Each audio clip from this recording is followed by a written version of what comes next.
All right, now students, what we're going to talk about is applying exponent rules. And we're towards the end of the video series, but we're going to focus on negative exponents and zero exponents. The video after this will be a self-quiz. All right, let's look at some problem sets. There are two rules we're going to apply to the problem sets that you'll see in a moment. And the first one is about negative exponents. Negative exponents move the term into the opposite position, top or bottom. The other one is anything raised to the zero power equals 1. Now let me show you some examples of how this works and what this means. So for the first rule, negative exponents, here is an example. Let's say we have x to the negative 2 power. Well, that means that we would put x to the second power, but it would be in the denominator. All right, so it becomes 1 over x squared. That's a positive 2 exponent now. Now let's say we have x to the third, y to the negative fourth. Well, x to the third is still going to be x to the third, no change there. But the y to the negative 4 power drops down into the denominator of a fraction. So it becomes y to the fourth in the denominator, x to the third over y to the fourth. Okay, that's kind of a combination of things happening there.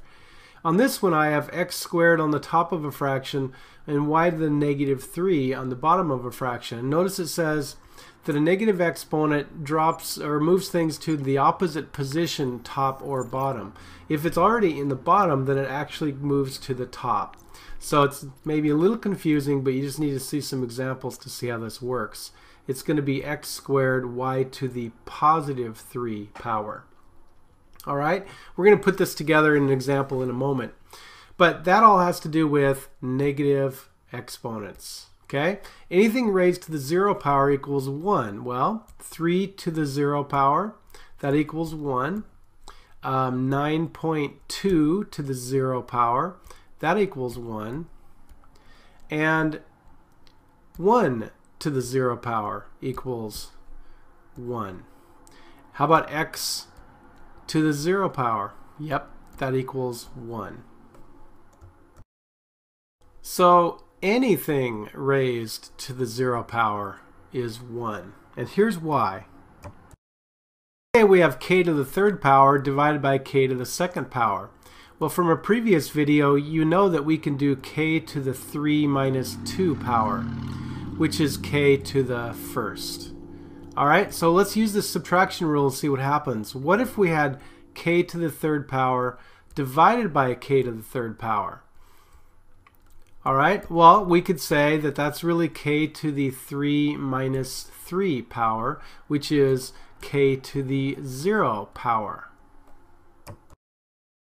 Well, we know if we have k to the third power divided by itself, those would cancel out, and the expression really is worth 1.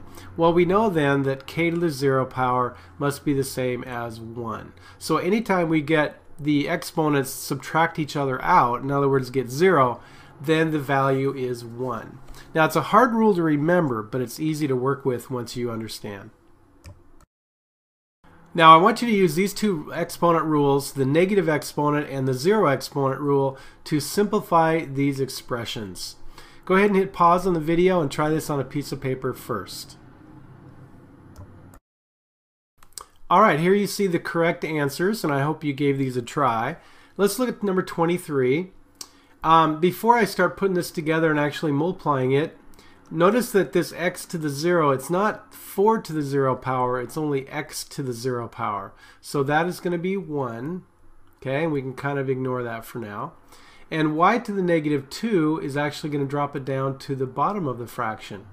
All right, so here's what we've got. We've got 2x squared y squared times 4 times 1, which will still be 4. And we also have this y to the fourth right here. And all over, that's where that y squared drops down. So y squared is in the denominator. Okay? Now notice that this y squared can cancel with that y squared. And when I put it all together, 2 times 4 is 8. X squared times y to the fourth is just squished together, and that's my final answer. All right, so we just have to move a few things around. Now in number 24, u to the first is going to drop down to the denominator. V to the third is going to drop down to the denominator.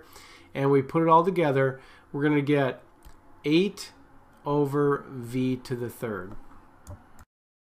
Because when we write it as a fraction, you notice that this u cancels out with that u, and I would get 8 on the top and v to the third on the bottom. Number 25. Nothing to move around here, no zero or negative exponents, so we just multiply it together. 2 times 3 is 6. Y to the first times y to the third is y to the fourth, and x to the fourth stays the same. Now you could flip the, or move the x's and the y's around alphabetically, which would actually be better form. Number 26. This u squared, because it's a negative 2 there, is going to drop down, and that's going to put it in the denominator. So let's go ahead and do that first. And then on the top we have 2 times 4 is 8. We have the v to the third is still going to be on the top. And I have u to the fourth here. Now of course when we do some canceling here, that's actually going to give me a u squared on the top. And that's what it looks like all put together. Alright, let's look at 2 more examples. Go ahead and give these a try.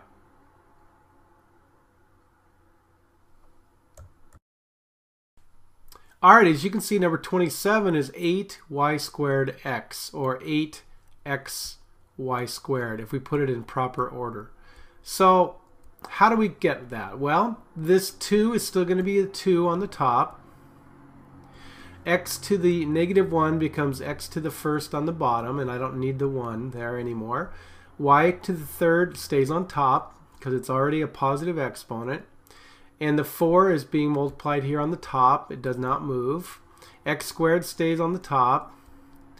And y to the first does go down to the bottom. So that's just plain y. Now when we do our canceling, notice what happens here. You're going to get y canceled on the bottom, and that makes it actually y squared. Okay? And this x cancels out one of these x's, so I can pretty much just ignore that exponent there. Alright, so you put it all together and you would get 8y squared x, or 8xy squared. And number 28, well, this is 4x to the 0, which is going to be 1. You can ignore it pretty much. And y to the 0 is also another 1. Anything to the 0 power is 1. So it's 4 times 4 times 1 times 1, which is 16. And we have x cubed y squared. So final answer, fairly simple there in that case. There you go.